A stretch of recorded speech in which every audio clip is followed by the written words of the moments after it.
Good morning, everyone. Good morning. October 25th, here we are. We're doing a class called Elected Officials. I say that every time. Elected professionals, Well, but, okay. officials. Elected official professionals, grand poobahs, elected. So the reason I love this one so much is, especially this time of year, and when I wrote the topics last year before we started, I always think of October, November as that really campaign trail time and what we can learn from it, both positively and negatively. We're going to chat about that too, Okay, yeah. right? Because I think it's fair. You brought that a good point up before we started this morning. So we hope you're all well. I do want to give a side note that the class we did last month is going to be re-recorded, probably shortly. Not today, but shortly, and it's because we lost about 20 minutes of audio, so it needs to be re-recorded. And plus, Steve had to step away for something in our home, if I remember correctly, so it'd be good that he will be there for the whole thing anyway. So here we go. Elected professionals, and it's funny, every time that we're ready to speak, God gives us a message or a reinforcement on, okay, this is what you need. So we were sitting in the car with our friends Janet and John Turnage, and we were just talking about the industry and talking about the challenges of helping our future professionals in the school or our young talent in salons. And John said something, they just have a hard time wanting to shake hands and kiss babies. And I said, bingo, that's our topic next Monday. So it fits right in that we're on the right page, right? So here we go. Let's get started. And this isn't allowing me to advance. So if you want to advance, Steve, that'd be great. So the first part of it is just the title page. But I think a big thing about elected professionals, if I had to say, would probably be it's all based on loyalty. And loyalty is a word that means connection. It means when you look at loyalty, you can describe it many ways, but you're looking for someone who's seeking presidency is looking for loyalty with votes or comrades or people in their same party. And even right now during the Democratic debates, when you have 500 of them trying to be president, they even are doing the wrong things to try to seek loyalty towards themselves.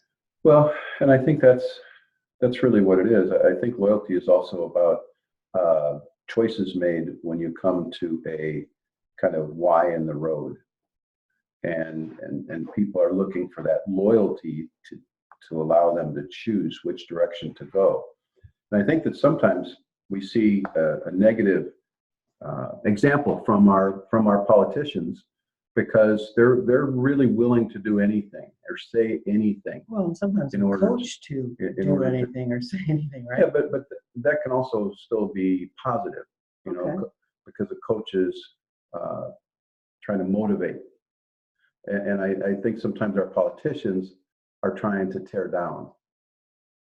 I see it as a kind of a different track that they take. Well, and I because think they gather so much dirt. I just wish they would start off by saying we're going to agree to disagree on many topics today, but we're all going for the right thing to make our country better. Now, this isn't a political presentation, but what we're saying is we are going to find the one.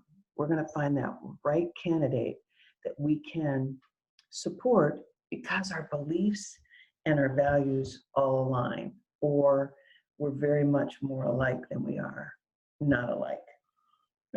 Loyalty is about alignment. Sure. Loyalty is about common ground, common values, common beliefs, common behaviors. And we're gonna link this all up to how people select a service provider, regardless of the industry, whether it be a doctor, an attorney, a banker, a hairdresser, all of that. You have to have a connection, or which will create loyalty and allow you to trust each other at a higher level. As you can see on the slide, it says the president's going to do it with votes. And a salon professional is going to do it with someone willing to spend their dollars on them in return visits. Good. So how do we get elected? I think that I think we've said this in other presentations, but you don't get elected just because you're hoping to get elected. That's not a strategy. So many people can be a great thinker, but they don't move into the action mode.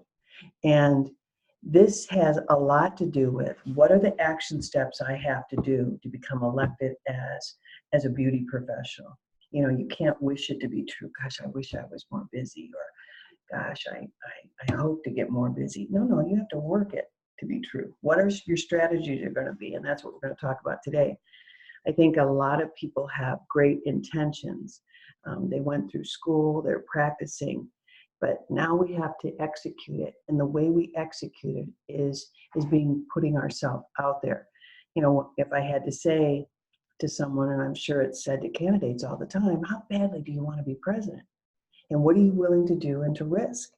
So what Steve and I are going to ask today, and this is really a program that could be for hairdressers or for owners or for any beauty professional, but how badly do you want to be a very successful beauty professional?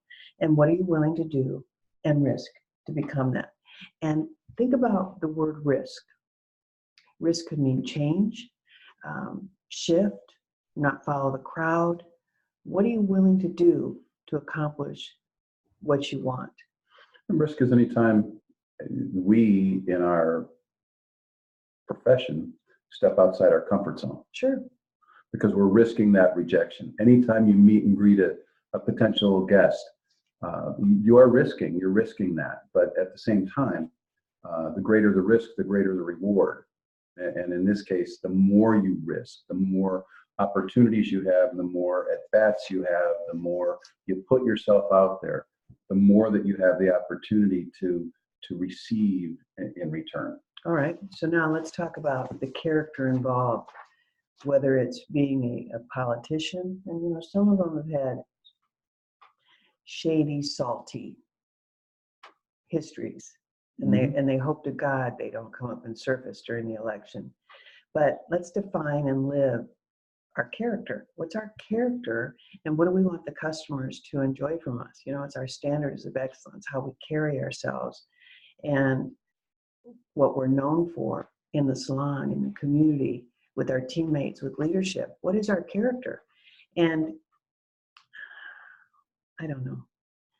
I'm having a hard time because it seems like right now this is getting more salty, more common ground. And, I can be around 20-year-olds sitting at a table with them and the F-bomb is flying and no one's concerned about it. No one's even shocked by it. No one is even alarmed. And I don't have anyone saying, let's not talk like that in front of the other ladies at the table. It's just a different time. And so our standards of excellence, how are you going to attract someone in my age bracket that didn't carry themselves that way? Maybe you don't want my age bracket, but you want my wallet, right? Mm-hmm. But how are you going to attract a community of professionals that don't carry themselves like that? If you do, I think you limit your opportunities completely. There's a lot of talk today about character and a lot of different definitions. And a couple that I like is that they say that adversity doesn't build character, it reveals it. And as far as I'm concerned, when you have no guests, or when you're building, or when you're growing, or maybe you've been in this for 5 years and you still look down at a weekly appointment book and you've got 40 or 50% filled, that's adversity. And that reveals then your character. It's going to call you to step up and step out. It's going to call you to risk. It's going to call you to really be in touch with yourself. That's the revealing and defining moments. And I think that they say too that character is who you are when no one's watching. Well, guess what? When your book's empty, no one's watching, except the other stylist maybe, or the other guests, and they're probably looking and saying, why Why aren't they more busy? I've seen them here now for a long time in this salon, and every time I'm here, they don't have a guest in the chair, or they're finishing one up and then on a break. Just remember those things. That character is something that I think is great for a staff meeting. It's great for a meditation. It's great for an internal perspection to say, where am I with this? What's the character that I'm putting out there for others to vote on? Yeah, that's good. So when you look at presence, when you look at the present, simply having presence in an unpresent world makes an incredible difference. And we have had that on other programs. But what I wanted to add onto this is intense, positive intentions. So I'm going to serve. I'm going to have hustle. I'm going to work. I'm going to greet everyone. I'm going to offer people things, even if they're not my guest. I'm going to have intense, positive intentions. And that's going to create such a presence. I'm going to become a household name to the other people in the salon, a household face to other people in the salon, a household name in the community, a household name in a household face in the community. Mm-hmm. They're going to know who I am when I walk in, and they're going to say, "Oh, that's that hairdresser," right? I want my name and my face, but I have to do that by making positive deposits or having positive intentions on a daily basis. Mm-hmm. You know, you still have people, we say this all the time, that walk into the salon and don't even say good morning, or walk in and their heads down, or walk by another person and not greet them. How do you do that? I don't get it. I'll never understand it. And it may be okay in some roles, or in some, it may be okay. I'm not saying it is, but it may be okay. But it's not okay when you're in the people business. No, I even say to Jack getting on the bus, make sure you say good morning to Mr. Bob, right? If I'm out there, I'm sure you say the same thing. You're out there. Mm-hmm. Greet people, say good morning, how are you? And when you come back in, how was your day? What are you doing? I mean, it's just a way to have someone. I mean, I've taught whole classes, 8-hour classes, 8 hours. And I'm saying farewell to people on the way out the door. And I think, I didn't see you once today. You made no impression today whatsoever. You weren't a problem. You didn't stand out. You just blended in right into the wall.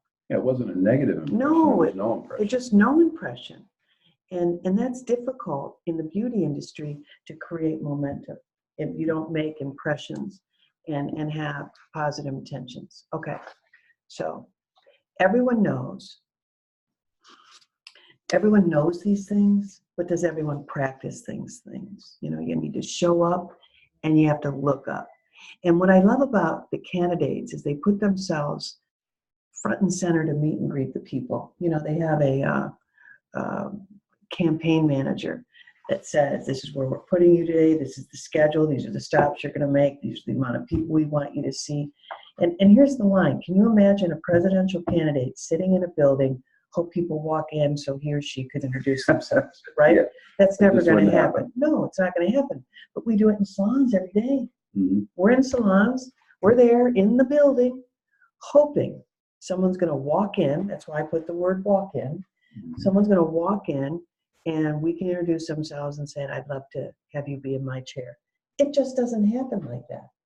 And if it does, it's probably 1 out of 100. It's not going to happen. I mean, I don't know what your walk-in traffic is, but you have to spark this, and you have to light the fire underneath it. So we shake hands, we kiss babies. What's equivalent to in the salon, right? We shake hands. You know what? You want to go back? What I'm saying, I'm stuck on the whole walk-in word, because walk-ins in the salon are generally not perceived in a positive fashion. No. But generally people scatter. They don't want to take them if they're not already on the schedule. And you sit there and say, okay, what's better? Yeah, not only what's better, but if you're not going to embrace a walk-in, and you're not going to go out and shake hands and kiss babies and look up and be a You, pill. you How don't are you stand gonna, a chance. how are you going to build? No, you're not. And that's where people drop off saying, gosh, I just didn't make it in the business. No, your talent made it. We're passing you on talent. And we're going to talk about that a little bit later on in the program. But talent isn't the issue 9 times out of 10. I mean, they're getting through school and they have to tweak their technical ability, but it's usually not the technical side that we lose them. They drop off because of their willingness to look up and show up, right? So now, how are we going to do this? We're going to look people in their eyes. We're going to smile and use manners, and we are going to create connection. And can you even imagine a presidential candidate just posting on Facebook and expect to be elected? Yet we have people saying, hi, I'm available at ABC Salon, come see me. Well, God bless you. I don't know anything about you. I don't know your platform. I don't know what you stand for. I don't know how much you love it.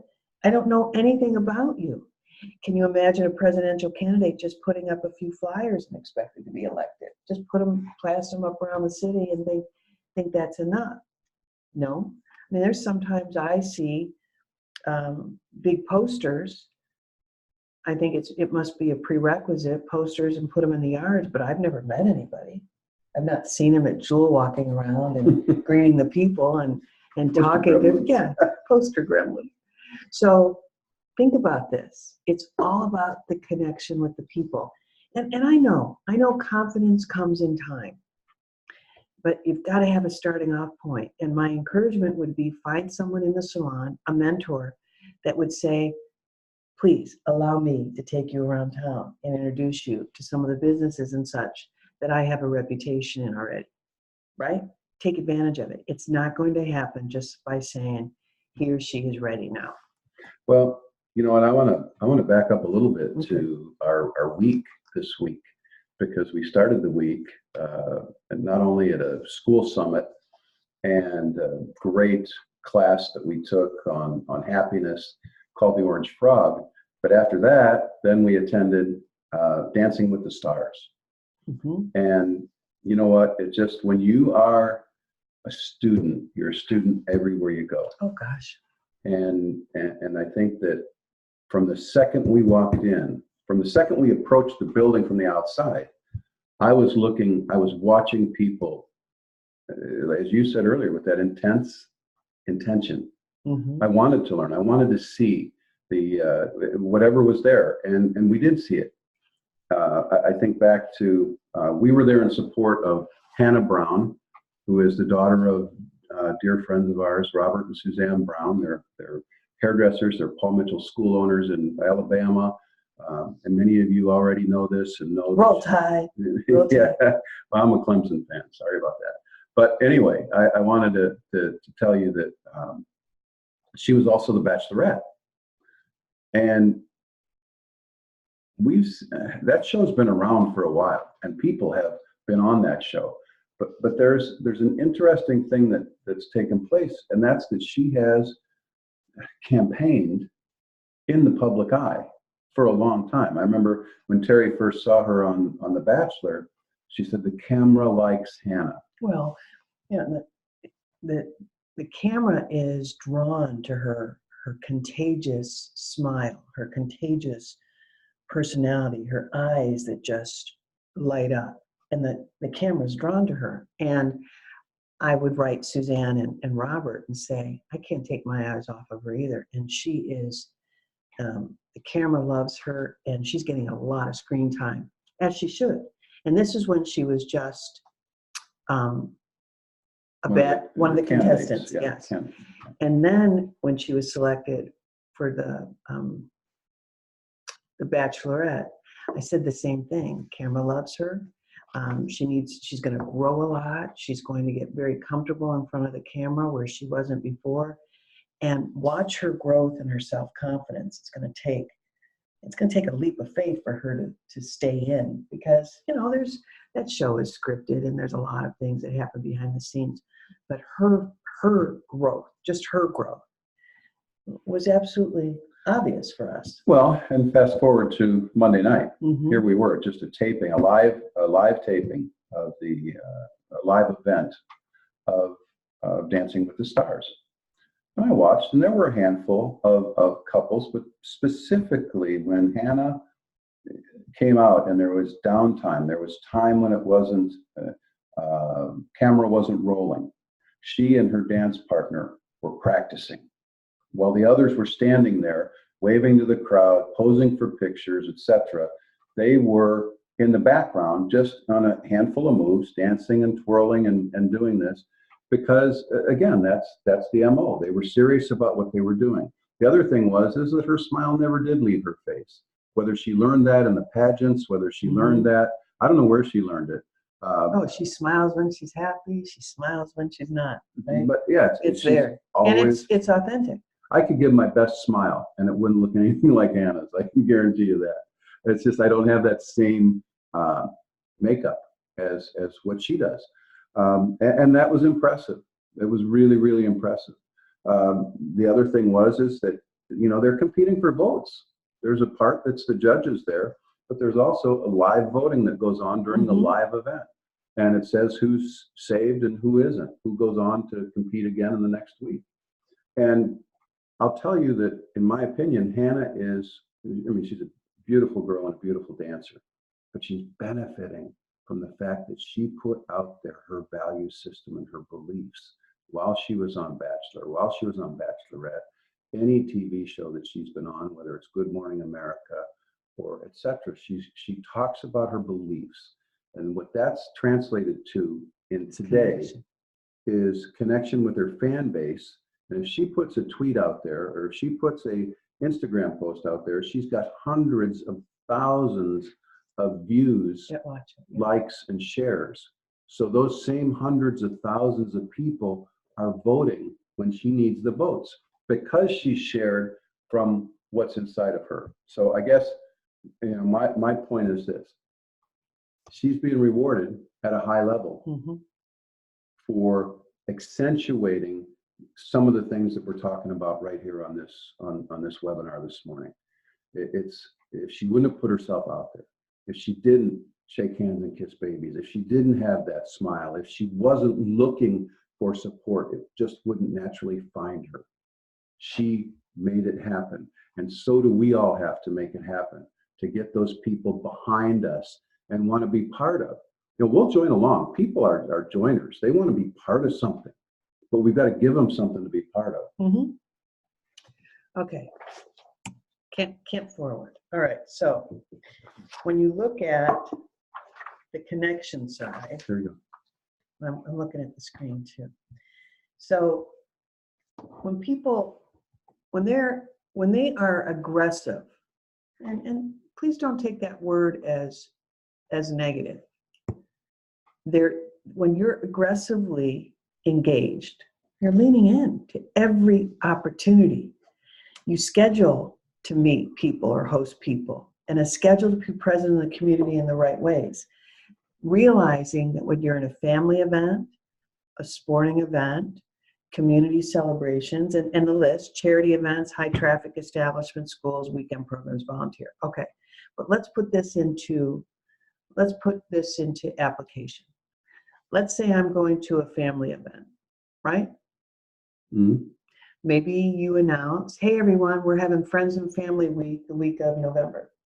You're just going to put it out there. We're having one at PSC. I believe it's the week of Thanksgiving, Monday, Tuesday, and Wednesday, and maybe it's another week too, but it's going to be our Friends and Family event. Sometimes people say, I didn't know you had a Friends and Family event at a salon. Well, whose job is to talk about their friends and family events, but the person that's hosting it, right? Let's say we're going to a sporting event and we're sitting in the stands and someone says, I love your haircut. Well, let me tell you a little bit about what I do. I'm in the beauty industry, and this is our salon, and you do the script, which we're going to talk about later. We're at community celebrations. It could be a parade in town, charity events. Don't go there. My whole point is do not go there in silence, right? Silence Right. is the enemy of success. You're definitely saying go there. Go. Just don't go in silence. Just don't go in silence. Be present. And when you look at all the things that you could be involved in, and some people might say, look, I just want to live sometimes. Yeah, I'm not talking about the fact that during the parade, you are going to be doing that the entire time. But the people around you might ask a few questions. How are you? What do you do? And they might say, what do? You give the script, you go back to parade.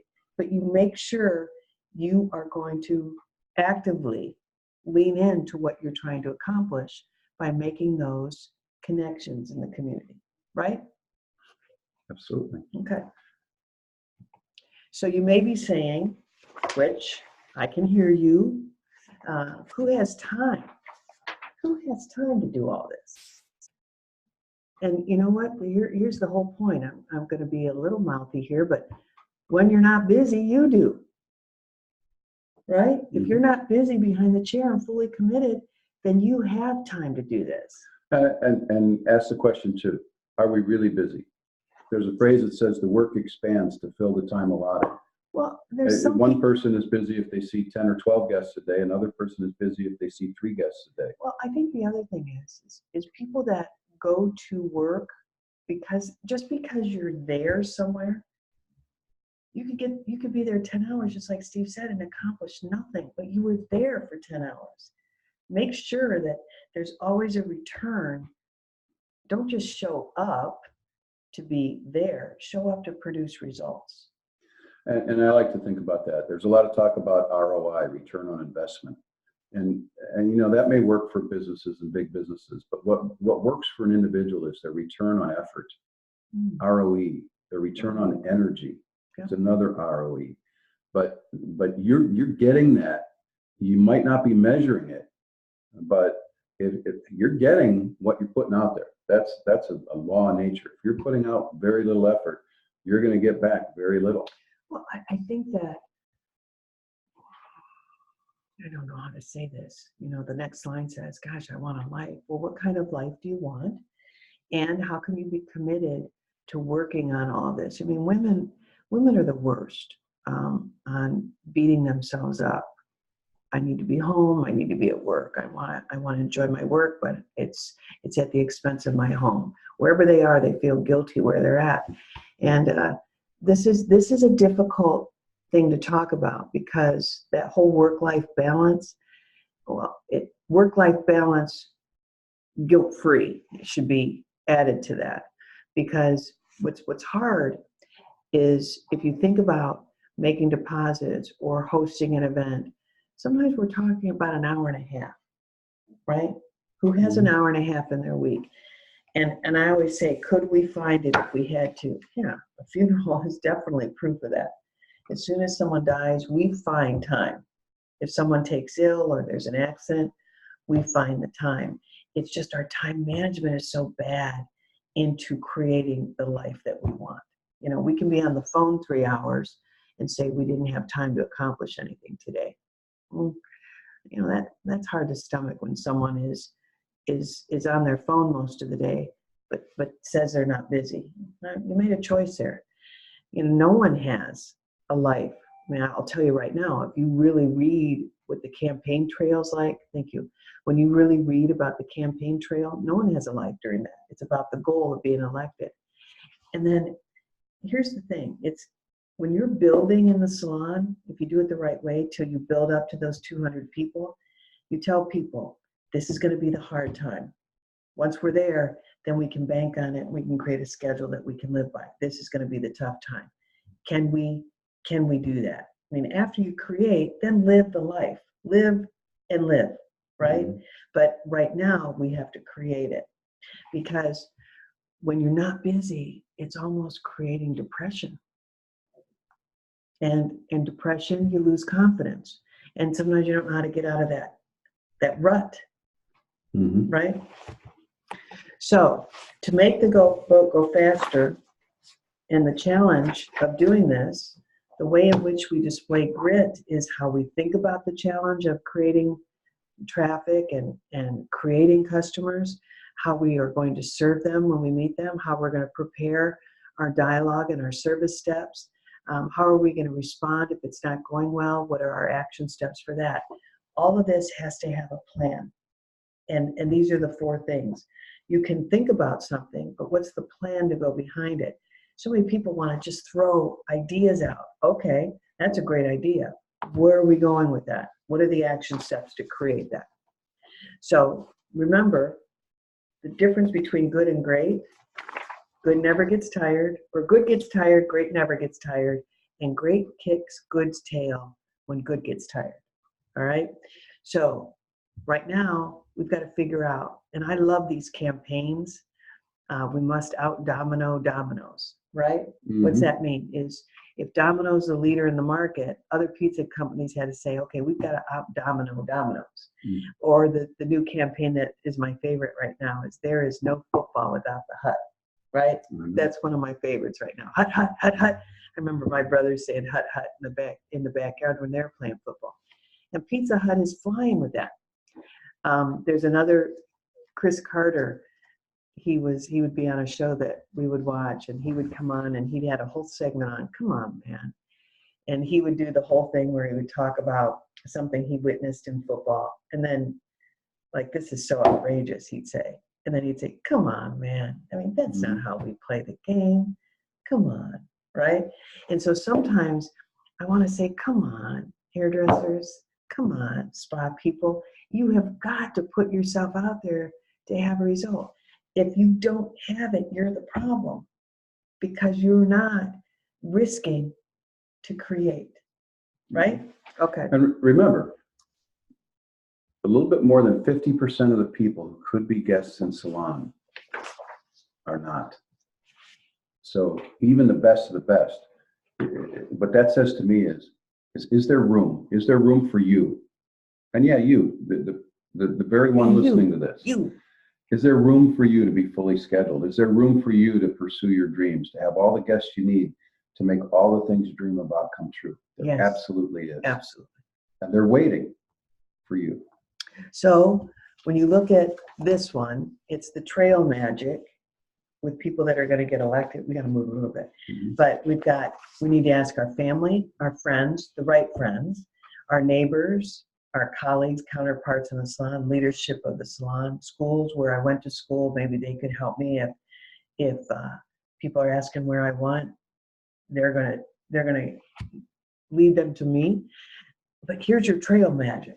You need all these people talking about you too, and you ask them for their support. Campaign trail magic. I got it. I've Right? been trying to figure that out. Campaign trail. So who should be on my trail with me? There you go. That's the group. And let's talk about reputation. Most candidates drop out, and this is a big deal. Not for the money and not for the talent. They're just not presidential enough. Their reputation, whether it's something in the past. I mean, I still maintain, God bless his soul, John McCain. There was no doubt in anyone's mind, if you looked at just the resume, when he and Barack were going against each other in the campaign, John McCain just was boring. I mean, that sounds terrible to say, but when Barack Obama got on the screen, he lit it up. I mean, he is magical speaker. Oh, magical personality. Oh my gosh! And his smile and everything about him just made you want to listen more. And he didn't have nearly, not a fraction, of the resume McCain had. So remember that we have got to make sure that what we're putting out there, what we're working towards, is good. I mean, protect the ladies and gentlemen status. Watch the things that you post. Talk about your conversations, your decisions that you make. You're posting all of that, and it's out there in the world to see. You know, the last thing you want to do is post yourself with a bottle of beer in your hand. It just doesn't. Can you see us doing that and having a bottle of beer in a photo? Make sure you're protecting your status if you want a return on the investment from your social media, right? In a professional sense. In a professional sense. If you're entertaining your friends and family, that's one thing. But you're trying Some people use the same, like I use, because I'm not smart enough, my Facebook is my Facebook is my Facebook. I don't have a separate one for this, that. So all of that is reflective of me. And I have to make sure it complements my professional life and my personal life, right? Okay. So let's look at our platform. As a candidate, what do you stand for as a presidential candidate? Well, we can say, what do you stand for as a salon professional? What do you expect from your others, and what are your scripts? So when you look at your platform, is what is your number one reason you became a beauty professional? And some people say, well, I really wanted to help people and serve people and make them feel better about themselves. Great. Say it in a way that you're not apologizing for your platform. Say it as a statement. Some people are like, well, you know, I really want to help people.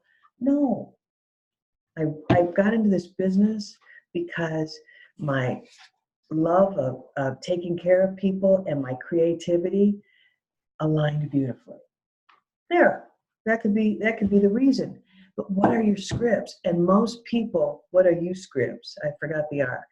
What are most people saying? Most people are embarrassed to talk about what they do, and that's what's holding them back. People want to know, what do you think? Why do you love it? I mean, one thing's for sure is you've got other hairdressers trying to win over your guests. You've got other salons trying to win over your guests. So what are your rehearsed scripts here too? We want to keep you here. We want you in our salon, or give us a chance, or can we connect with you? But the debate is, if 10 hairdressers are lined up on stage right now, just like in a presidential campaign, how would you do? How would you do with those other counterparts up there? Would you be able to? Would you be able to win them over by what you said and how you said it? That's what's key about this. And there's a debating side in business every single day. Even our salespeople, they're debating every day whether to go to PSC's brands and our offerings, or should the salon choose another one. We're debating all the time. And we have to make sure we do it in a professional, well-scripted, positive way. Not to sling mud, right? But to say, this is how we do things. We're asking for your support. Okay. The commercial must be able to deliver the greatest 30-second speech there is about you, or about your salon, or about your team. 30 seconds. Mm-hmm. And when we do this in class, whether it's even when we teach front desk people, give us the 30-minute, and they're horrible. They're horrible. They're not bad. They're horrible. And what happens is people want to try to take everything they know about the salon. And some people say, you know, I've gone through training, and, you know, how long did you go through training? About a month. Okay, so in one call, tell us about the salon. They're trying to dump everything they know out in that one phone call about the salon, and the customer is just overwhelmed. Find that 30-second, the 3 things you want to get out in 30 seconds. Maybe it's 15 seconds. But what are those 3 things that are going to make you stand apart from other people? You don't think they're scripting? I mean, how much do you think they rehearse before they go on that stage? So personality, okay, let's go there. You have to have it. I mean, your energy introduces you before you speak. This is the eye test, and this is entertainment. And I don't know about you, but when I watch a Democratic, I don't like when they start getting ugly with each other. And that sarcasm triggers me. So as soon as someone's sarcastic on stage, and I kind of want to move the other direction. Your energy introduces you even before you speak. Is that not so true? The way you walk in a room, the way they're eyeing you up, they're looking to see who looks like a hairdresser. Who's got that, oh my gosh, that edge, that hairdresser edge. Not that I want to look like you, but I know you can accomplish a whole lot. I can see you carry it off on yourself, right? Well, even watch on Sunday morning when they're doing NFL pre-shows. You're seeing the elite players from the NFL as they're walking into the stadium they're going to perform in. Now, what possible interest could that have Oh, I think that started with Michael Jordan. except that their personality, who they are, the way they carry themselves, announces who they are Mhm. as they get to the stadium. Do you remember when Michael Jordan, he started wearing suits to the, Mm-hmm. and everyone said, what's he? All And now the they all do posters. it now. Yeah. Now everyone does. Some a little differently. Yeah. Kevin Durant is always a bit of a crapshoot, But it's unique. it changed the game and it changed the conversation and it changed the expectation, and everyone started doing it. This is entertainment. Our industry is a form of entertainment. Are you enjoyable to listen to? Are they attracted by your eagerness, your excitement about what you do every day? Or do you go on the same day, different customers? Watch yourself. Watch. Get the right people behind you. Others will follow, for noise creates noise. This is one of my favorites. I think that at Dancing with the Stars, I've never clapped I think I cheered for how many years? I never clapped that hard for that long a time. And they've got someone that creates all that. Like, bring it up, bring it up. And I'm thinking, I felt totally responsible for the energy in that room. Mm-hmm. I don't know if you did, but I felt like, okay. Oh, if you didn't, you felt like you were letting them down. I knew I shouldn't be, at my age, I shouldn't be hooting and hollering like I'm at a concert. And I was, right? And I felt like I was helping out, but I felt the responsibility of that. Maybe that is something that people are born with and some people aren't. Some people can walk in and say, okay, let's bring the energy up in the salon today, and be like, yeah, okay, fine. They're not going to do it at all. Versus, absolutely, let's bring it up. And that guy was telling the crowd louder, louder. I thought, I wanted to yell out, I can't do anymore. I can't. I'm giving you all I have. I can't do anymore. But he is monitoring. That's his whole job, is to monitor and create the energy in that room for the show. Can you imagine if the salon had just a monitor like that? Energy monitor. I mean, how about when he came up there, he said, now listen, when they say who should be moving on, and you had to scream out, shout out your name. Don't stop, don't stop, don't stop. And he stood right in front of us while he was screaming out the instructions. And he walked throughout the whole show. Excuse me. He was really good at what he did. Oh, yeah. He had to be exhausted. Well, I was exhausted. I said, I am so tired from clapping, I need to go take a nap. But noise creates noise. And what I was alarmed at, and I think I said this to you afterwards, you don't really have to do that at a sporting event. But they do. They do. Oh, they go, get loud. Yeah. But for the most part, your crowd is creating some of that. You don't need a crowd control. They kind of create the hype. But this guy had to create it the whole time we were there. Yeah. That was hard. And there's a couple times I thought, I'm just going to watch this dance. No, clap, clap, clap, clap. And there were times he had us on his feet when it was an upbeat song. If it was a waltz or something, he allowed us to sit through that. But he watched all of it and created that. Noise creates noise. I mean, love the craft. Look at this. What I know for sure, this is something I know for sure, Oprah, that elected politicians love politics, and it shows. They love politics. They know the inner workings. They know the secrets behind the scenes. They know how to work with their lobbyists. They know how to avoid them. They know how to open the door and shut the door. They know things that we'll never know, right? Okay. Elected hairdressers, love hairdressing and serving their guests, and it shows. And they too know the inner workings. And if not, that's obvious too, if you don't like it. Mm-hmm. Or if you're completely out of character, if you're completely out, that shows too. Now, even if you're completely out, meaning you're there, but you didn't show up.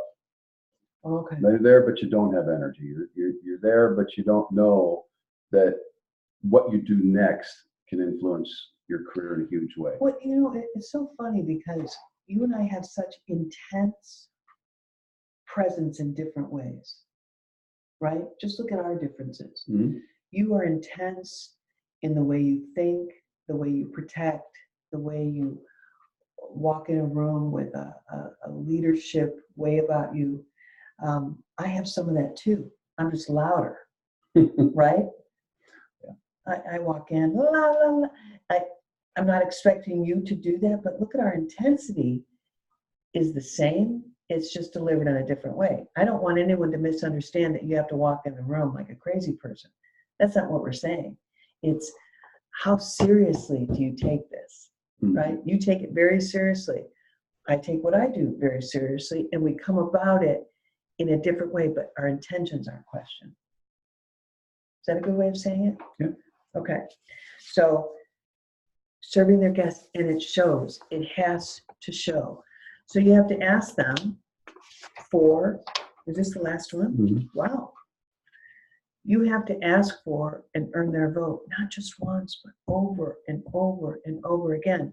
That's why I think we said on the last slide, maybe we were teaching a class recently, gosh, don't ever take a loyal customer for granted, right?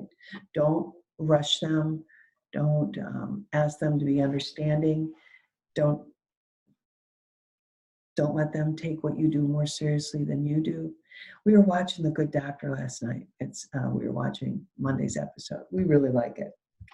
And there's some wonderful lessons in that show for us. We watch shows that kind of we want to learn from at the same time that we enjoy the entertainment side. But here's a young man, and they're trying to train him, and he knows what his weaknesses are, and he can say them out loud, but he also says what he's working on, right? What are you working on now? And what lessons he's learned. He's always learning a lesson in every one of the shows. Is our staff who are learning to be great professionals, are they always telling you what they're learning? Right? We put them on the floor and we want them to keep learning, but we don't ask them, what are you learning over and over again? Now, I'm probably getting this confused because I'm also teaching a class called Coaches Clinic on Monday. And some of that is going to have some of this in it, because when you are teaching people to become, you have to constantly go back and get them, and give them another challenge or another mission. And they don't even know how much they're growing because you're just pulling them through the process. And sometimes trainers or training is exhausting. We don't want to go back and get them. But as a teaching salon, right? Just like last night, she said, we are a teaching hospital. As a teaching or training salon, we have to go back and get them. We can't allow them we can't say things like this. Oh God, they're in the back room and they're not busy. You need to go back and get them. I thought that what was so interesting about last night was during the show. Yeah, during the show. Here's this autistic doctor who's made it this far. He's about at the end of his assignments before he becomes an actual surgeon, full-on surgeon. And what they were all waiting for was their first lead surgery. Mm-hmm. And so when Dr. Murphy got assigned his first lead surgery, all the people around kept coming up to him and saying, "Are you nervous?" Oh, yeah. And he said, "No, I'm not nervous." "Why does everyone keep asking me that?" And went on and on and on. Well, in reality, they all knew he was nervous. And he was. When it was all said and done, he was very nervous. And that confusion that nervous is self-doubt, and it's not. Nervous means this matters, that it's real, that how I do, how I present, how I'm prepared. What he was saying in meaning he's not nervous was that he'd done the work, he'd done the study, he'd done the simulated surgeries on the bots, on the cadavers or whatnot, to be able to feel like he was ready for this surgery. But the human side, his feelings, of being nervous. Came to him much later as the surgery got closer. And what was interesting to me was that all of these other doctors participated. They participated in getting him ready. Oh, they're trainers. It wasn't just, yeah, but even his peers, Mhm. peer level, they participated in getting him ready And for that sometimes moment. we will leave that. What I notice in salons, we might give them one day, but we leave them alone Hmm. versus stay absolutely involved with them that day. I mean, we talk about bullet leadership all the time. You have 3 new clients, you're new on the floor. Until we create these habits, let's go back. What happened with this guest? What services did they enjoy? Were you able to talk about other service or recommendations? Did you upsell the menu? Did you talk about take home? Were you able to have take home go home with them? Did you reschedule an extra appointment? How was the pace of the service? We don't ask those things. We just leave them alone. You can't do that with a surgeon. I'm sure probably some do, but what was so impressive was that at least on this TV show, they didn't. Yeah, I think, well, let's hope to God they don't. Your lead doctor, bless of luck, go get them. But we do that to beauty professionals all the time. And we went up to, we were checking into a hotel this week. We were checking into Southwest Airlines. And the first thing that the young lady said is, she's going to be trained. She's a trainee, Mhm. right? And so we were at the counter. And she said, I always say this. And the girl said, and she didn't just nod, she said it right back again. She repeated it. There's 50 empty seats on this flight, Mhm. right? And she explained the why behind it. Yes, she did. Because she didn't want people to pay for an upgrade to be one of the first 15 people boarding Well, if they there's got on board and the flight was empty. Mm-hmm.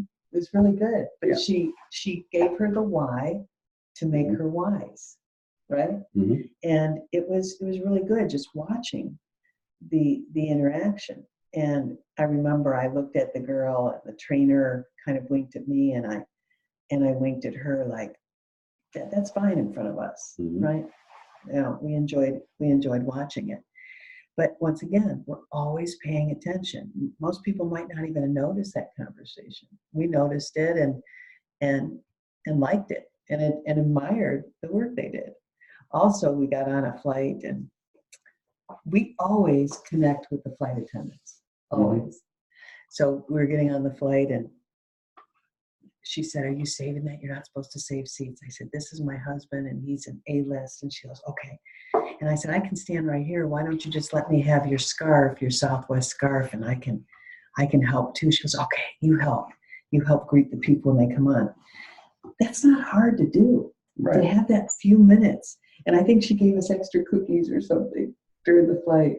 I don't remember that, But but she teased with you the whole flight. But which was great. what you make, and she did with you too. And the other guy, this guy on the flight before that, the spill guy where I spilled stuff. And so we want to create those relationships, and it's something you work on. To have it. Yeah, we create it. Just to have it. And you know, that's one of the things that I learned in the Orange Frog workshop, that you take, if you're going to be happy, you have to build happiness into the work you're already doing, into the steps that you already do. And if it's outside of that, that's major change. But if you can identify the times during what you normally do to be happy and have fun. And remember, fun is spelled F-U-N, so fun doesn't happen without you. Ooh, that's a good way to end. Thank you, everyone. I don't know what we're doing in December or November yet. I'm sure it'll be a great topic that we'll both learn from again. Thank you, everyone. Have a great month. Bye.